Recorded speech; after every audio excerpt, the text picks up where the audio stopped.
All right, so here we are. Got another project to work on. So this is my 99 XJ. It's a 4-liter automatic, unfortunately. It's got like a 4-inch lift, slip yoke eliminator. It's got the Chrysler rear end, so no Dana 35. High pinion 30 that I welded beefed up mounts on. And just some Bomber 32 snow tires that I had laying around. So yeah, this Jeep is good. It's got 99,000 miles and it needs a head gasket. It's a 99.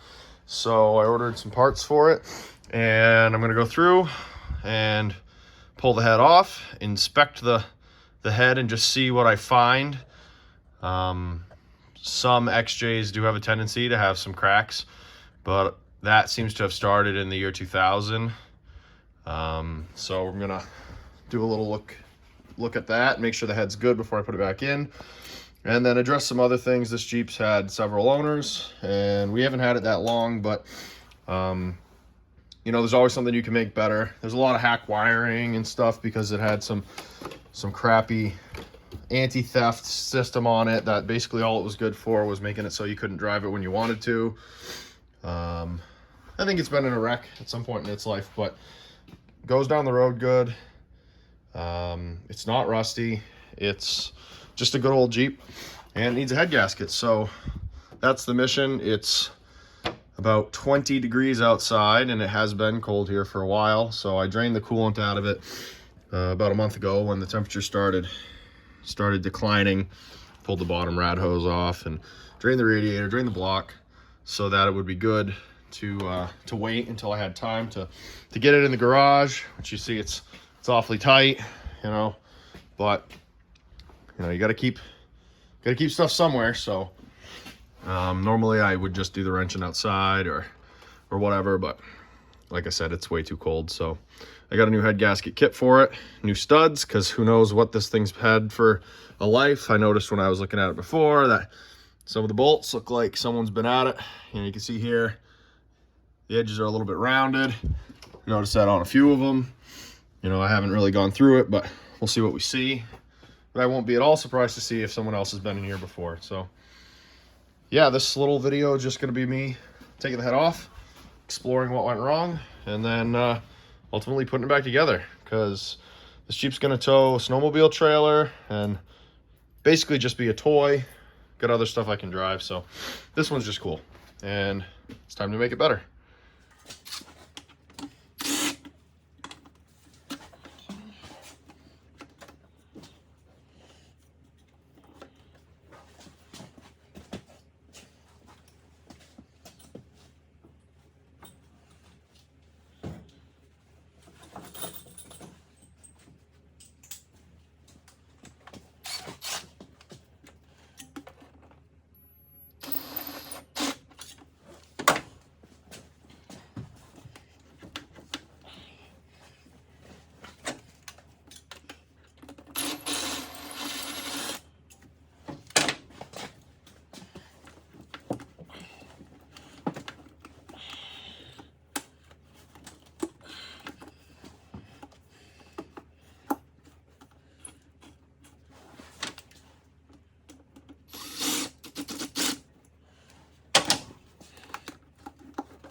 Just gonna put the bolts back where they go here.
All right, heater core has no water in it, so that's great.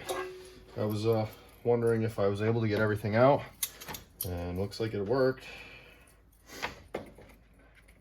I had pulled the hose and drained it, but you never really know until you start taking things apart if you got everything. But I tried pretty hard to get it all out because it's a good engine. I'd rather not tear it apart, but I just didn't have time to get her going. So pulling these hoses off, down you go. So now I'm taking the spark plug wires off and labeling them. I have the book, tells you where they all go, but it's easier to just have them labeled. That way you know.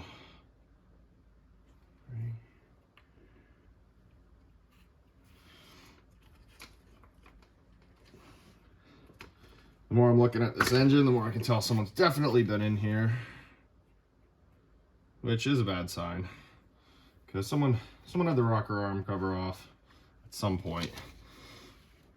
This means something went wrong, and who knows what they did. I see some places where RTV is kind of gooping out. Who knows? Maybe it just had an oil leak. You never know. Maybe the valve cover was leaking, and they had to go in and seal it up. This Jeep leaks a little bit of oil, like any 4-liter, but it's not a giant mess or anything. So, and I didn't stop driving it just now because it doesn't work. I was adding a little bit of coolant to it every so often, and then I got to the point where, you know, I was adding water because I knew I was going to be doing this, and, you know, take your own risks. So Jeep stayed cool, didn't overheat, at least in the time that I've had it. But it's probably been overheated in its life before, so what can you do? But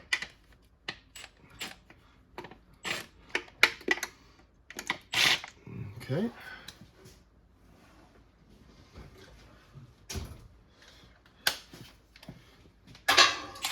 This Jeep is new enough where some of it's been switched over to metric, unfortunately. I prefer it all be standard, but whatever. Not much you can do about it today. We've already made our switch over to metric partly, so we get the worst of both worlds. But anyway,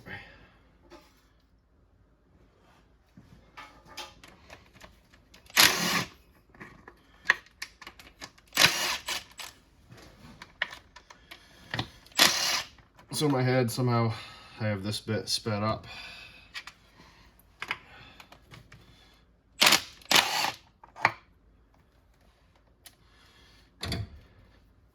Nobody needs to watch you do every head bolt.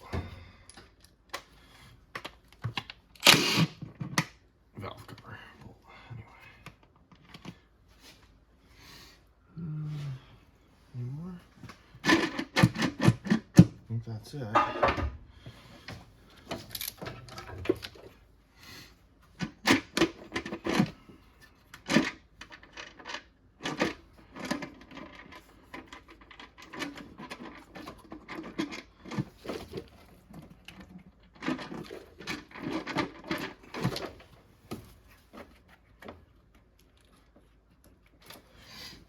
One more on the back there.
And I'm trying to do this with all the studs in it. Ideally, I want to leave all the studs in place. Just, they all go back in the same hole. It saves me from having a pile of all kinds of different stuff later. So now we get to have a look and see. So you can't really see it, but under the valve cover isn't all nasty. I don't know if there's enough light in there for you to see, but it's not horrible, which is good. The engine wasn't making a milkshake. It wasn't consuming oil or doing anything crazy. It just burned a little bit of coolant right up the tailpipe. So I'm hoping that it's just the head gasket failure, but we'll take a look and see. All right, now we got the valve cover gasket that's gonna come off. I got a new one, so I'm not gonna be super careful with this one. Just looking to see if it looks like it's been changed or if it had any damage. It doesn't look terrible. That gasket would totally rerun if I wanted to, but when I got new, it's just what I'm gonna go with. So spent the money, let's put the part on it. Okay, so yeah, the first thing I wanted to do really was just take it off, take the valve cover off and have a look in here and see. There's a section in here underneath where the oil cracks, where the oil cap goes, that will tell you what the head casting is. And being that this is a 99, and I know that 2000s have bad heads, I wasn't super worried about it, but you never know, right? I mean, don't trust everything on the internet, verify for yourself. So I just wanted to get the rocker arm cover off and have a look, and you know, just see what this old girl looks like in here. So let's see. I mean, she doesn't have a ton of miles, and she runs good. So let's just go through and just checking out the push rods. There are interferences now that I gotta deal with. So we have power steering pump. As you can see, this power steering pump bolts into the intake manifold, and then the AC compressor has a bracket right here that hooks to the head. So obviously that has to go. I'm taking the head out. And then some other small stuff, right? Fuel, gotta take the fuel line off, and then remove the wiring for the fuel injectors. And what else do we got? There's other ancillary wiring here for the intake, throttle body, and all the rest. And then some vacuum lines, right? Some vacuum lines. That's one thing this Jeep definitely needs is attention on the vacuum lines. You can see they're failing everywhere, which probably is also partly to blame for the atrocious fuel mileage I was getting out of this thing. I clocked it recently at 8 miles per gallon, so that was pretty awful. But yeah, it'll be good to get this thing back and just see what she can do. I guess there's two ways you could go about removing the cylinder head from this. The first way would be to take the intake manifold and then kind of hiding underneath of it. You can just see one right here is the exhaust manifold. They're sort of all together underneath there, and they share some bolts. And as you can see, these bolts look pretty horrible. This Jeep, we got it out of New Hampshire. So, it probably needs to have the head removed for me to get those out, because I know I'm going to break them and I'm going to be fighting with them. And I mean, I do have the big torches over there, but it's really tight space, and I think I might be better served just removing it and then putting it on the workbench, the whole cylinder head, and being able to put heat right where I want it, clear sight, and get this all back the way I want it, because I'm not gonna be getting rid of this Jeep. So I'm gonna really put the time in, and if anything needs to be replaced, I'm gonna replace it. If bolts break, I'm gonna extract them. So there's really there's gonna be no huge drama here. I'm just gonna do whatever it needs. But yeah, as you can see, the big stuff is about to start. So, but I'm excited to see that there was no water contamination in the oil. As you can see, the oil looks fine. Whatever, a little dark, who cares? It's oil, and it's got Shell Rotella in it, T4. Put it in pretty much anything like this that doesn't mind what it has. It's good oil, and I change it every 4,000 miles or so. So things should be good. On to the next step. Okay, so I'm working on removing the fuel line, and as you can see, I got the clip off here.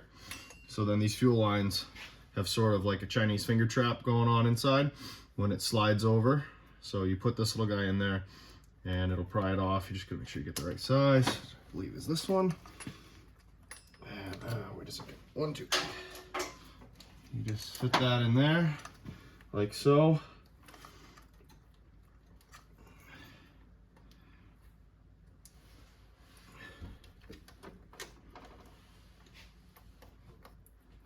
And then it comes off. There we go. And let me just zoom in. If no one's ever seen that before, I'm sure most of you have if you're watching videos like this. But you can see right down in there, there's little fingers, and they grab onto the fuel line here. So this guy just goes in there and depresses them. You got to give it a little wiggle, as you can see. It's a little rusty on this surface here, and I just had to wiggle it free a little bit. And yeah, bear with me on the filming. This is really only like the 3rd time I've ever tried to film myself work.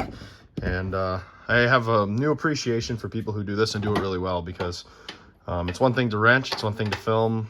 I'm not good at filming anyway, but doing them together, it's difficult. You got to think about where the camera's going to be and how you're not going to bump it over. So yeah, but working on it. Hopefully it'll get better.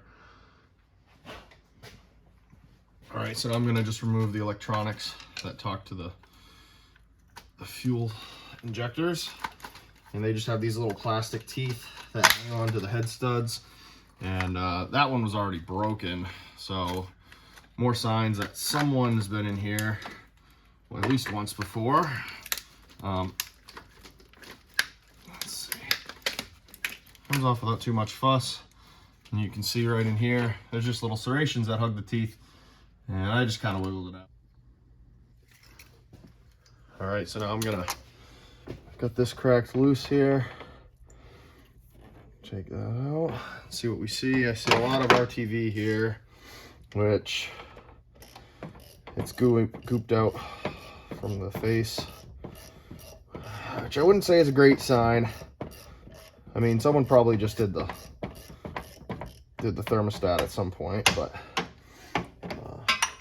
it's kind of a messy job and not very confidence inspiring anyway. Also, I see RTV down in the little plug here, where, you know, it's not right on the connectors, but like, it was such a mess when they were putting it back together. They didn't take their time and got some goo on there, which is too bad. And this has a gasket as well, which, as long as the surface is good, I'm probably just going to put just a gasket back on. We'll see what we see here. Yeah, you see RTV all sucked into this housing. There might be RTV in the water pump too. I wouldn't be shocked. And it looks like a lot of RTV here on the surface of the thermostat, which, you know, is detrimental to it operating, I would say, because there's all these pieces of goo in it. It's probably having a hard time regulating temperature. So I'll be replacing that. So I'm looking a little closer. I do see this thing's probably been overheated before on the battery box right there. You can see where it's squirted. So it's been overheated, but 4 liters are pretty rugged, and it's not like the heads are hard to come by. So worst case, it gets a new head. I guess real worst case, it gets a whole new engine, but I don't think it needs it. You can see here, someone's definitely been in here. That bolt has been cut. That one looks like it's still factory, which, once again, not the end of the world, but I'd really rather have seen no evidence of ever being opened, because it's one thing to chase down problems, and then it's one thing to, and a whole nother thing to chase down problems that someone else has been chasing and you don't know what they did. All right, so this XJ has a clever way of adjusting the power steering pump, the tensioner pulley underneath the power steering pump. There's the pulley itself has a bolt that goes through a bracket that there's a captured nut on the back, and then this is an adjuster, so you loosen off that the pulley bolt, and then you can back this out right here, and as you can see on the belt, it loosens up. So you got some belly in this belt now. Now I can get the belt out of the way, so I can get the pulleys out of the way, so I can get the head out of the way. All right, so I've got the power steering pump here completely loose off of the intake manifold. The thermostat is out. What else? I got the belt out. Fan belt's over here on the ground. Next, I got to take this AC compressor out. And the AC in this Jeep actually works really well. So I'm going to try to be careful and just move it to the side a little bit so I don't ruin that. All right, so now I've got the bolts on the AC compressor here. One of them's out, this one's loose. And my plan is that it's just gonna kind of lay off to the side, trying to disturb it as little as possible so I don't have to touch the lines or its charge. And unless I change my mind, which totally could happen, my plan right now is to lift the cylinder head out with my engine hoist. I have a very ridiculous engine hoist that I got from a neighbor that he built in the 70s, and it's all made from big, thick, heavy steel with a really long ram, and I welded up some little scabby brackets to it that I can bolt a Ford 8.8 to with some regular tires on it, and I welded a trailer hitch to the back of it so that I can put it off into the woods, or I can take it out and pick something up off of my trailer, or carry big axles around the yard. I have a lot of axles on hand and a lot of gear parts, as you can see over here. You know, I've got differential stuff all over the place, and that way this humongously heavy 500-pound engine hoist can go off into the woods and kind of pretend it's a tractor, because I don't currently have a tractor. And it sure is nice to be able to pick something heavy up and move it around. Maybe if I'm clever enough, I'll figure out how to edit some pictures in of me using this for the first time. I got a high pinion 44 front from like a 79 F-150 dangling from it with some tires on it, and fully dressed. Moved it around no problem, towed it with my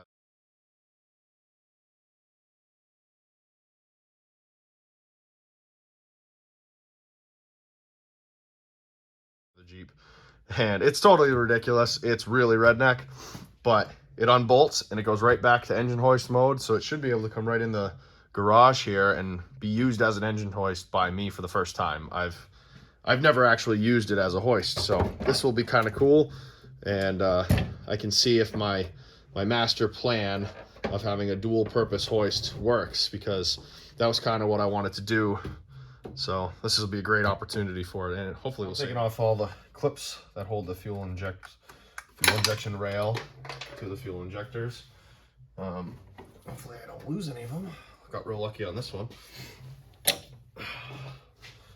And then I'm going to remove the rail. I'm gonna remove the rail and then pull the fuel injectors out. Take a look at those, see what they look like. Once again, I was chasing a really bad fuel mileage problem as well with this thing, so I'd like to freshen up anything that needs to be freshening up, and while I'm in here, it makes sense to do it. So let's see. Really big fan of these long reach snap-on pick tools. Just find all sorts of places where they're handy. Having the kit on hand is really nice. Can't speak highly enough of those tools in particular. That So one of them kind of disappeared into the unknown over here. Oh, I see it. It's again, pick tool. Let me just reach right down there where I could never get my hand. And I found it right there. I guess there's nothing special about it being a snap-on, but I find that if I get a decent tool, I don't lose it because I enjoy the tool. And it's nice to have something nice when you're working. So we'll just pull this bolts out of the rail here. And I'm gonna stick them right back where they went, so I don't lose any of them.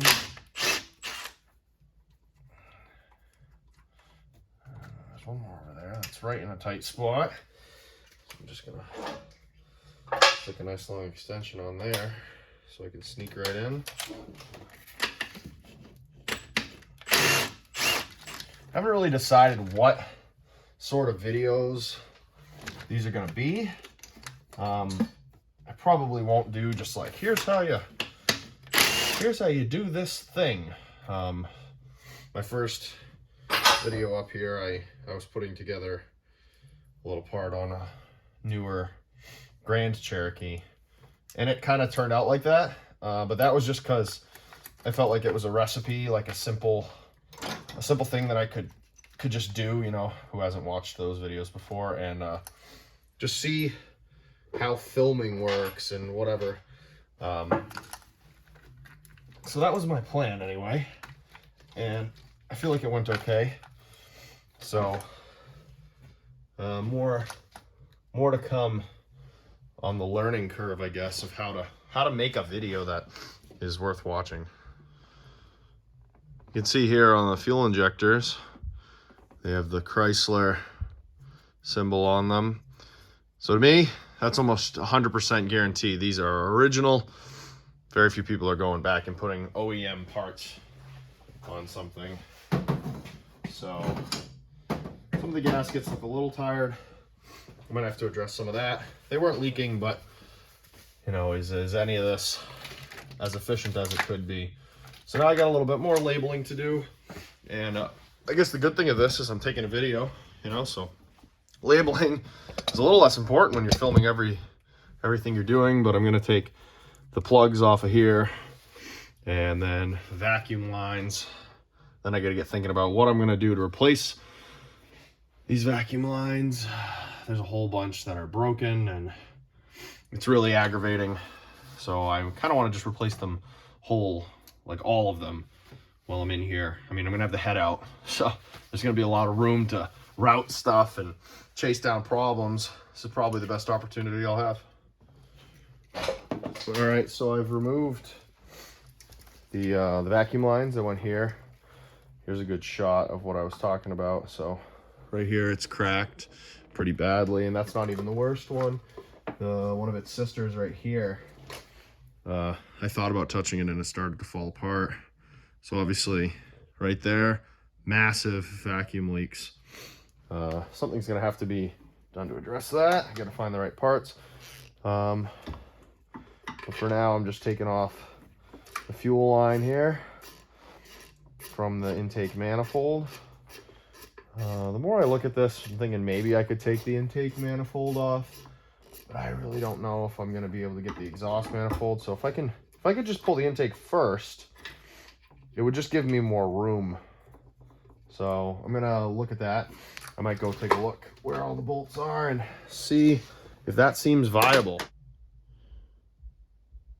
All right, so now we're just checking back in on some of these bolts here.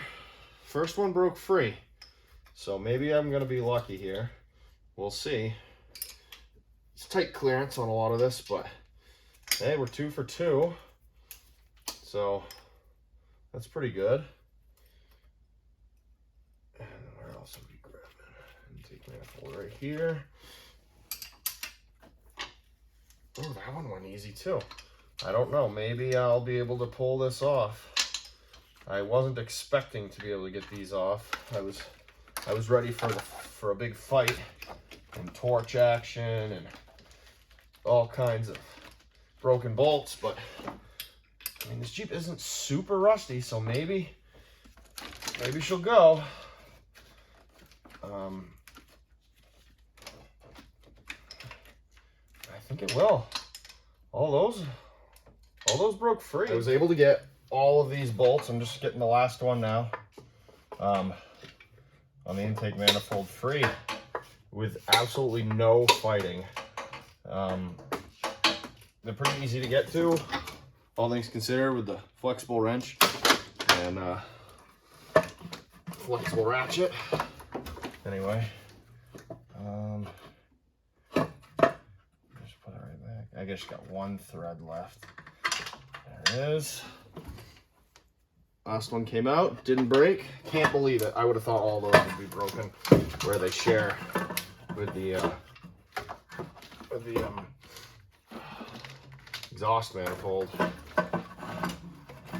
So I've got a couple vacuum hoses here that are hanging on. Just pull that off real quick. Okay, there it is. So let's take a look now at what we're working with for the other exhaust manifold. So as you can see, we've got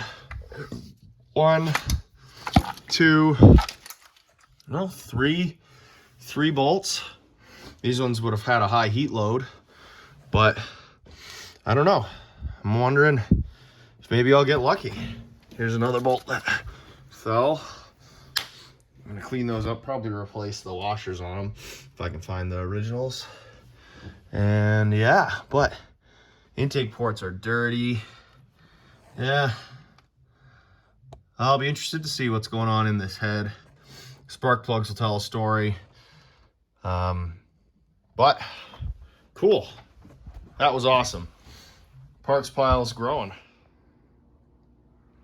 So here I've got the service manuals. It's for a Wrangler, but 4 liter, same. So I've got the head bolt. That's the torquing sequence. I'm going to follow it in reverse order for removal.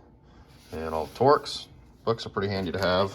Do a lot of Jeep stuff, so having that around is good. New head bolts, because supposedly the ones that are in there are only good for 2 torquings, and you just never know. So usually people customarily paint them after they've done it once, so the next guy knows it's already been done once, but I figured I would just start with stuff that I know about. So a new gasket, bolts, books, and we'll get on to taking them out. All right, so now the rocker arms are gonna come off. And keep those all together. Then push rods out.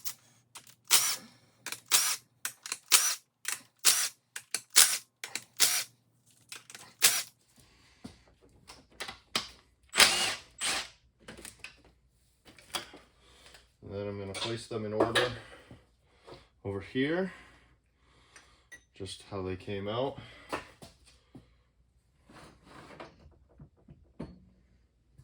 We'll clean them all before they go back to get installed.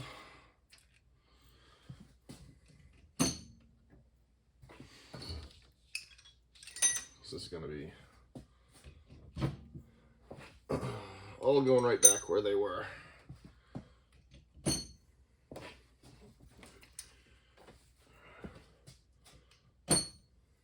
Okay, and then the push rods, I'm gonna put them in the same order that they come out. I got a template here, and I'm just gonna make some holes in it, and then I'm gonna push the push rods into those. That'll hold them in the same order. That way I don't lose any. Kind of oily.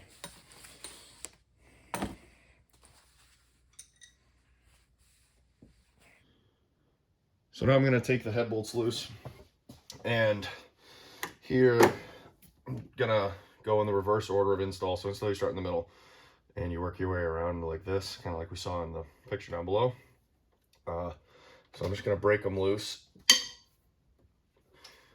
in the opposite order. And this is really tight clearance here on the firewall for that particular one. So I got the breaker bar out. And then the rest of these, I'm just going to break them loose with the ratchet, just because it's so much easier.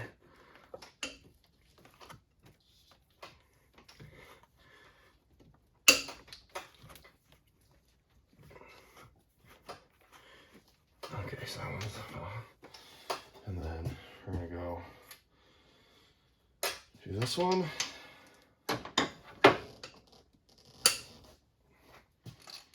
And this one.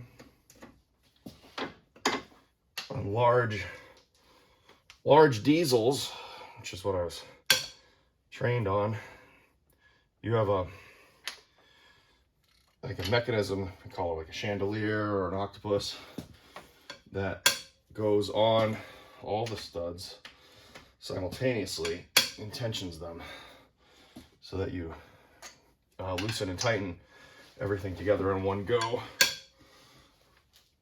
And I actually just got that order wrong there. I should have gone this one, then that one. But that's all right. Close enough. And then this one. And this one. This one. And this one. Okay, so they all should be somewhat loose now. These 4 liters are real nice to work on. Everything's pretty easy to get at. Simple. Parts are pretty cheap compared to, you know, working on a diesel truck or something. So, I have a slight dilemma here. The weather outside is taking a turn. So I really don't want to take the Mustang out to make room for I mean, there's no room in here right now. It'd be quite the chore to take the Mustang out so I could get my little engine hoist in, the custom trailer thing, because we're getting a pretty good amount of snow here right now. So, and there's more to come. Move all kinds of stuff around just to do that. Doesn't seem like what I'd be wanting to do right now. And that Mustang doesn't know that snow exists, so it's gonna stay that way. It doesn't get to know about snow. So, okay, so now I'm gonna see if I can just muscle this thing off. I can just get a little pry on it, just enough to break the seal that it's got. There we go. Just needed a little, teeny little pry bar action. These Craftsman pry bars are kind of cool.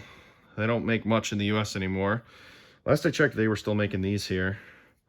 I really try to buy American when I can. And Craftsman no longer is, you know, what it once was back in the olden days. But every now and then they still have some, at least a couple of years ago when I got these, Craftsman itself was making Chinese tools, but these pry bars were still made here, which is cool. It's too bad now you gotta pretty much buy Snap-on or one of the big truck brands to get anything made here. You can still get SK, and you know, Proto has some industrial stuff that's made here, but you can't go down to the hardware store anymore and get anything made here, which is sad. We used to make stuff here. But all right, I'm gonna move the camera and reposition myself and everything. The head should come off, but it'll be hard to do it. I think I'm gonna kind of stand in the middle here. This bolt in the back is kind of fighting me.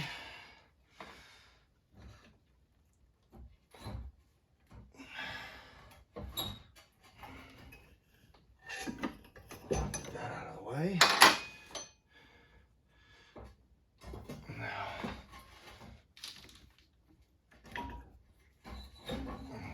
Stud stuck in the exhaust manifold. Okay.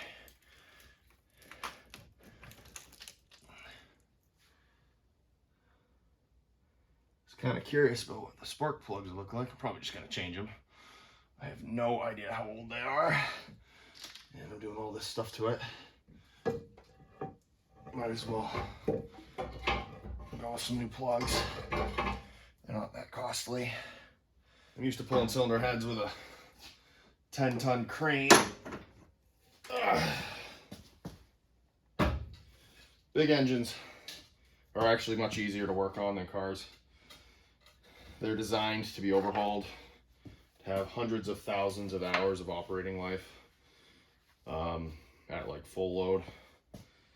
And basically big marine diesels are infinitely rebuildable, so there. They're just better to work on. But let me grab you and show you what I'm looking at. Okay, so here we go. There's the head. Here's the front. Combustion spaces. I'm gonna clean them all up. I have an ultrasonic tank, but it's not big enough for this cylinder head. I do have access to a parts cleaner. Looks like there's quite a bit of carbon buildup. Like I said, this Jeep was consuming way too much fuel. Way too much fuel. So, you know, yeah, it had 32s at the time. I think these are 31s, but it had 9 miles to the gallon, doing 70 at the highway. I don't know, that's, you know, I could be happy with 12. It seems appropriate, but 9, I mean, come on. 9 is a little ridiculous in my book. All right, so I got the head now. I put it in a bath of Purple Power. I got kind of one of those crappy Walmart Lowe's paintbrushes, the disposable ones. And I'm just gonna kind of work all the areas here and try to get everything off. There's a lot of rust, and this Jeep is from New England, so it's rusty. That's kind of the reality of working on Jeeps or anything if it's more than a couple years old. At least where I'm from. I feel like sometimes on YouTube, it's only like Southern California. It's like the only place in the world that exists sometimes, you know, especially with car stuff. And you know, there's a lot of us out here who couldn't be farther from that. And the realities are you can't go find an old project because they're all junk, and the stuff that you do find, what we consider to be pretty good, isn't rusty at all. I mean, it's super rusty for them. What we would consider not rusty at all, they would consider to be a parts vehicle. I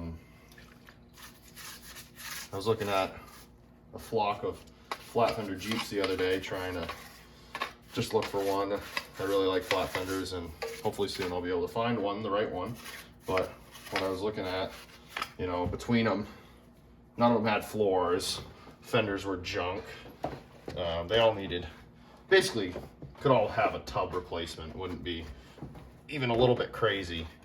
And, you know, I was excited just because I could find them and they existed. Where if you watch the type of stuff that people out west have, I mean, God, the things they part out, you'd give your armor and leg for here in New England, where everything just rots. But yeah, I'm gonna clean this thing up, go through a couple stages, do this, brake clean, dry it off nice, and we'll pick back up when there's something interesting going on, because I don't think this is interesting, and you guys probably will. Okay, so the first head bolt that gets tightened is the fourth from the back here, tightened to 22 foot-pounds.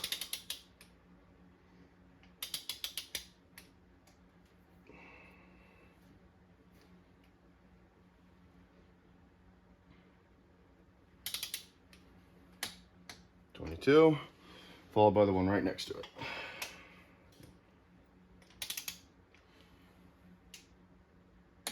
we just kind of spiral around. Then we go to this guy here.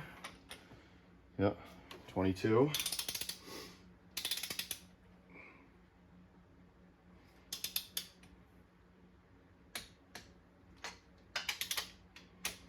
And then the one right across from it, 22. Nice and smooth. 3, 4. And then this one here, 5, 22. This one, 22.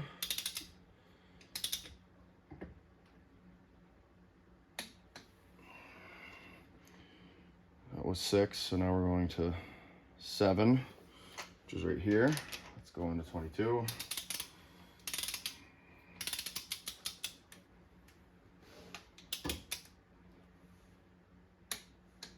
And then its sister.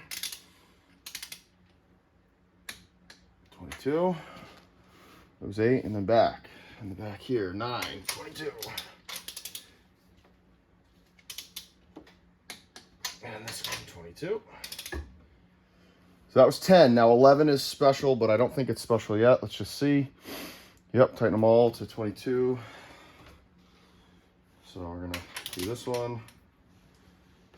Ultimately, this one ends up getting a different torque value than all the rest. But for now, we're still on the way up.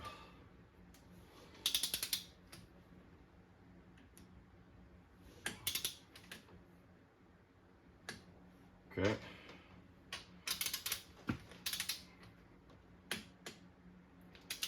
Okay. 12 and then 13. Another one to 22. They're all going to 22. First. Now we're going to 45 foot-pounds.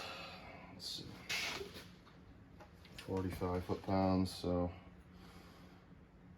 the next step, this is the critical one.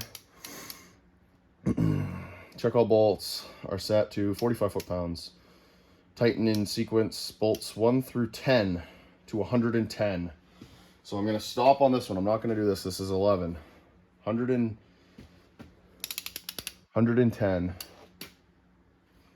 110 foot-pounds.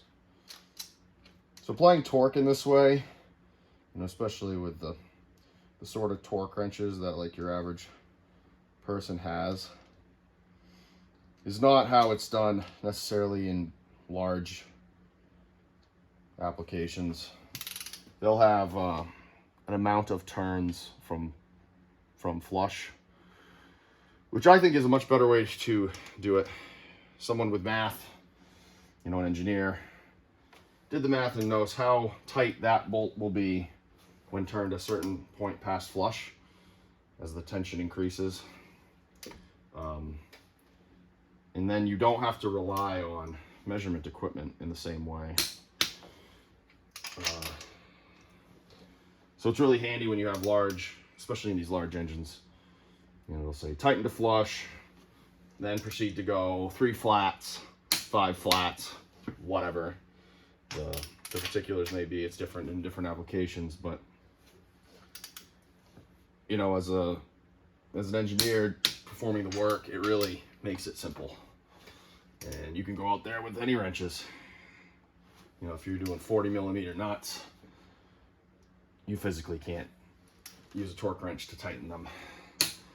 So we'll have hydraulic equipment that torques things and all sorts of specialty tools designed by the manufacturer of the engine that go with it to achieve the incredibly high torque that the different fasteners all need. Next one gets torqued to 100. It's funny that 10 foot-pounds is something that they care about, but once again, an engineer did the math and figured out what the correct number is, so I'm not going to dispute him on that.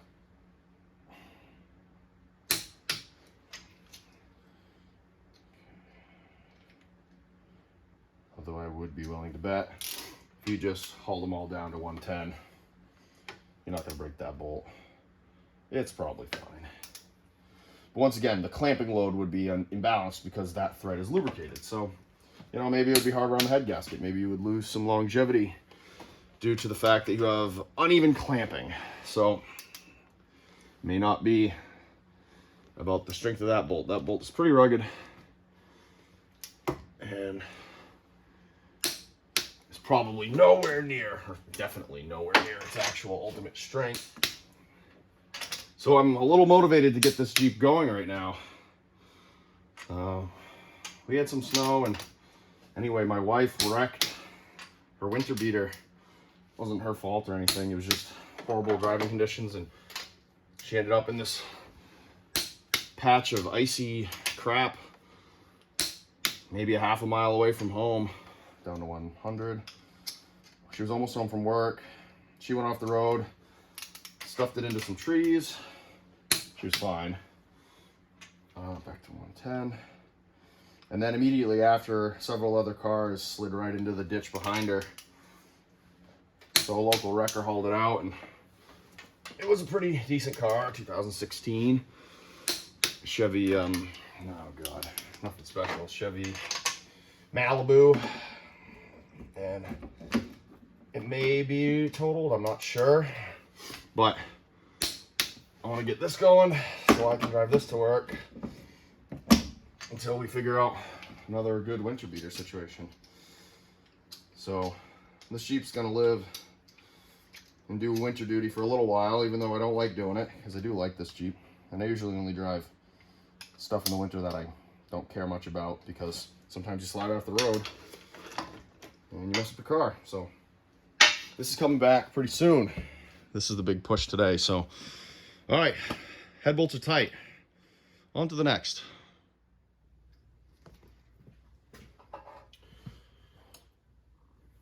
So now I'm going to put in the push rods again. So,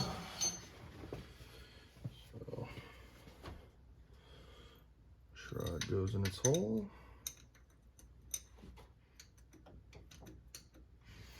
Just make sure I like how it feels.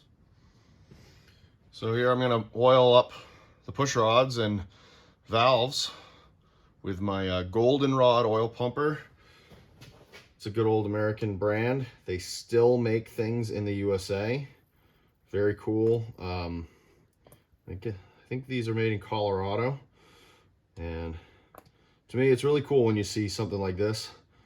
American company putting their name on a product like this, where, you know, most people probably are buying something like this on Amazon, and it's from, you know, some Chinese factory. They're not putting their name on it, you know, it's just a no-name oil pumper, but the goldenrod makes a good little oil pump. And it's cool that it's, you know, an American thing. It's still American, and they're willing to put their name on it and own it. Kind of one of those tools that every time I pick it up, I'm like, that's just cool. I really like when I find something like that, you know,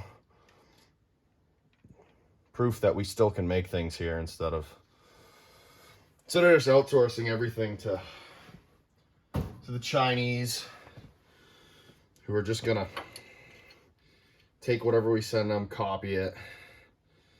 You know, we made this situation for ourselves, unfortunately, but we can still make stuff here. So I like that. I'm gonna just put them all on loose, and then I'll get to adjusting everything at the same time.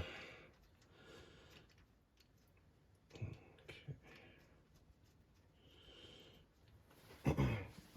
So took them off in a particular order that'd be easy to remember and recreate, just so they all go back to the same place they started in. I was gonna put them in the ultrasonic tank and clean them up, but there's really nothing wrong with them. And like I said, my wife lost her driver, her winter driver, and we really only have one like full-on winter beater currently, so I don't want to drive anything I really like in the winter. So this Jeep is coming back into service. at least for a little while.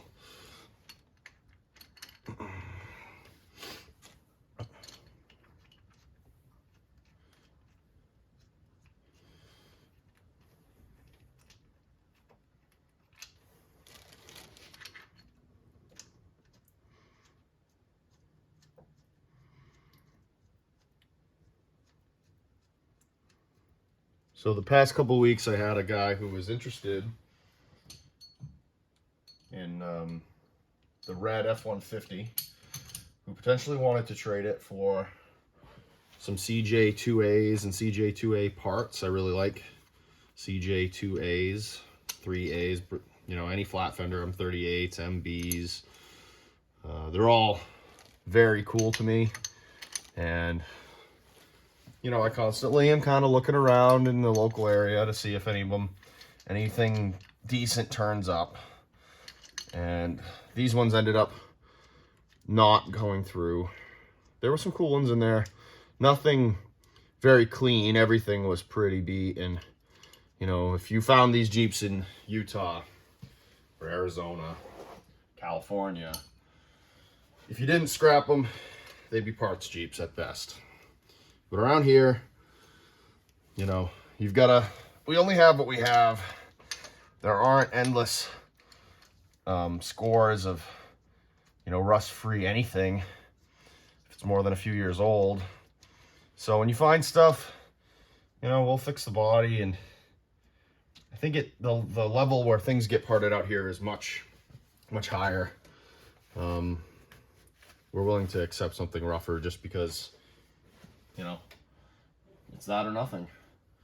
I was amazed driving around in the desert in Southern California and even in, you know, in Texas, and just looking around junkyards and what people have in their yard, you know, what they consider to be kind of used up. And man, I've seen people drive hours to go get something with no floors that doesn't run, because it's like the start of a project, you know, and then by the time you're done with it, you end up replacing every single component, and you don't really have anything left that was original. But you know, you have something cool, and that's all great, but it's not the same. So anyway, these Jeeps, it didn't work out, but I may have a lead on another one, and you know, get some parts and have myself a little CJ2A project, which will be really cool. So I'm looking forward to that. Once this Jeep is done, that might be one of the next things to come up here. So that'll be cool. So I've got the rocker arm cover gasket installed. I'm just getting the rocker arm cover itself ready to go back.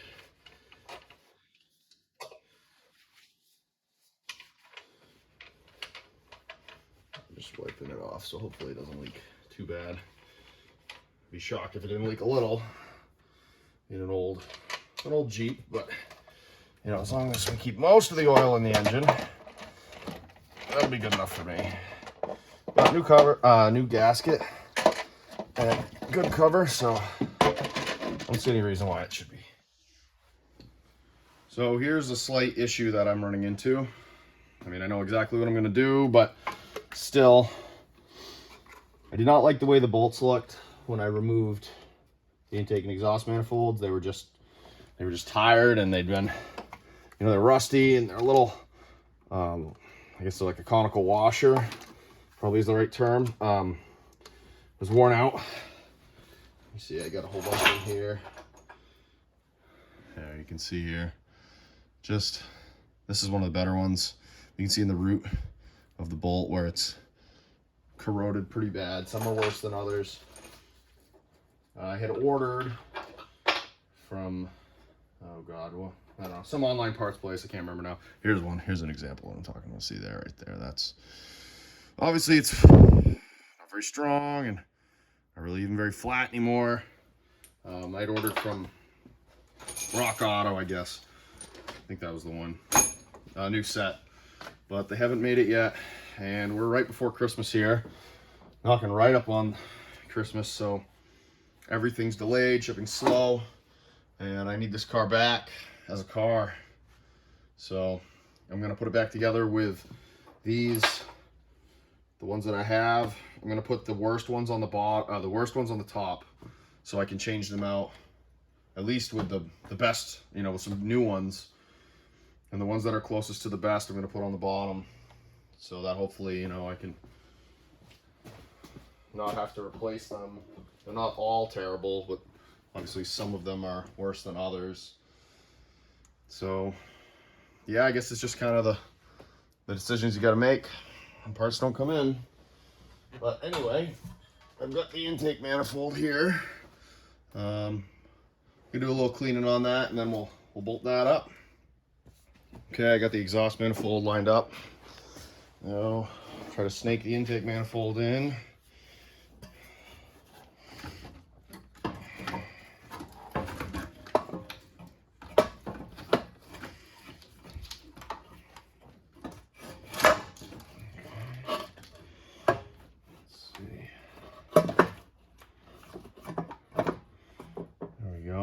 That's where it wants to be. And I just got to get a couple of bolts here. So what do we got for the good ones? So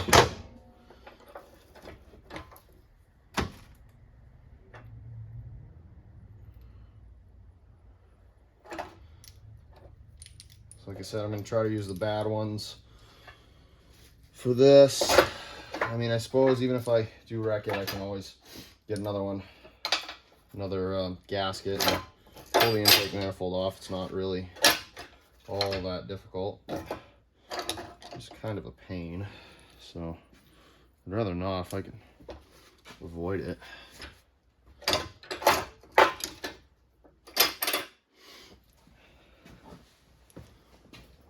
All right, so let's see.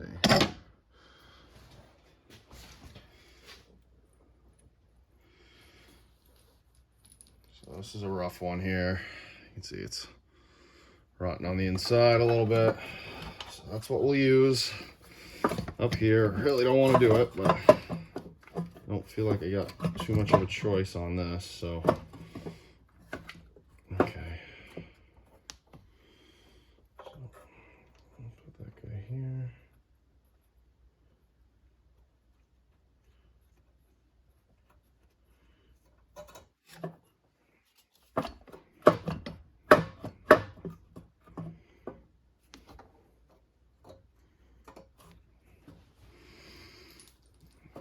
Another one. That one's pretty gnarly.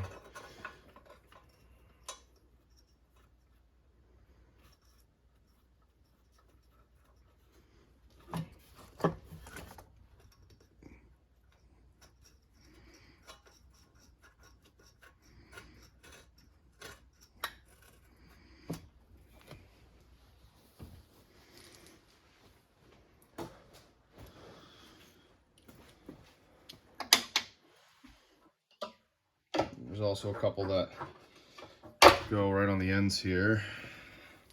One on each end. Really should have put those on first, but I wasn't thinking. Goes on the end of the exhaust manifold.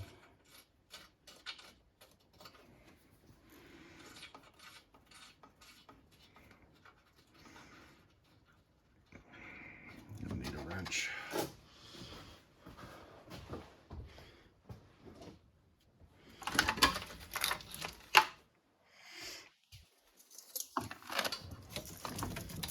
Should have done this before I put the intake manifold back on. But in my head, I was already reusing the bolts and thinking about consequences of that. So, what can you do?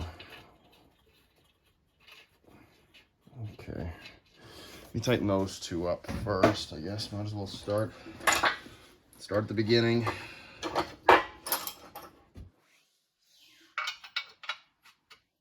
Okay. That guy works. I believe they are 14 mils. Yep, 14.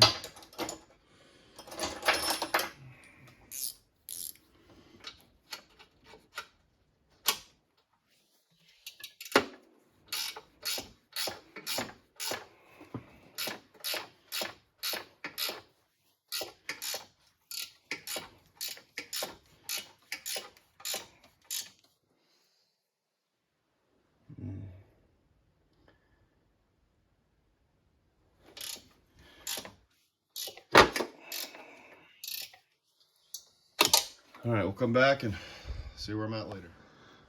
Now the intake manifold and exhaust manifold are bolted in. The bolts on the bottom, they're pain, but I did have 4 good ones, so that's what I used down there. The ones on the top, as you can see, are pretty crusty and awful, but I anti-seized the snot out of them, and those will be easy to replace when the parts that I ordered come in. Now I'm just putting new O-rings on the fuel injectors. Then I'm going to reassemble the rail. So it's all back together.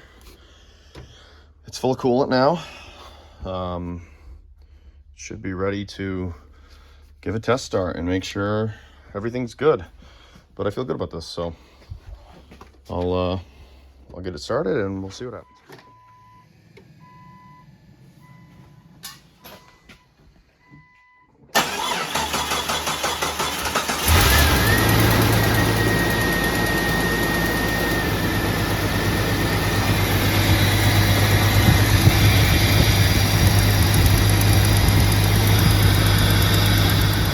So here we are, 4 liters running. All the oil I got on the manifold is burning off. No fuel leaks. So far no coolant leaks. Everybody looks happy. It's running smooth and well. See, we got the Christmas F-150 over here. Yeah, life's pretty cool. She wanted to do that with the old truck, put a flag on it. So yeah, anyway, decided to wait to do the oil change until after. I broke that shroud. I don't like the look of that, but for now there's nothing I can do about it. Gotta get some more plastic, but I'm gonna take it for a test drive and make sure it doesn't blow up. But yeah, looks good so far. So this is after a test drive, maybe 3 or 4 miles. Everything's good, everything's happy, seems fine. I did overfill that, so it overflowed there a little bit, but I filled it all the way up because I wasn't sure if there'd be an air bubble somewhere. But yeah, I would say that this was a success other than breaking that shroud, and you can see how that hose is precariously close there. And this bolt here broke on the electric fan. That's something else I'm gonna have to fix, but it's cold now, so you know, getting the cooling system stuff, I have a little bit of time before I need that. You know, there's always going to be a laundry list of stuff for this Jeep, but for now, it's pretty close to being a driver.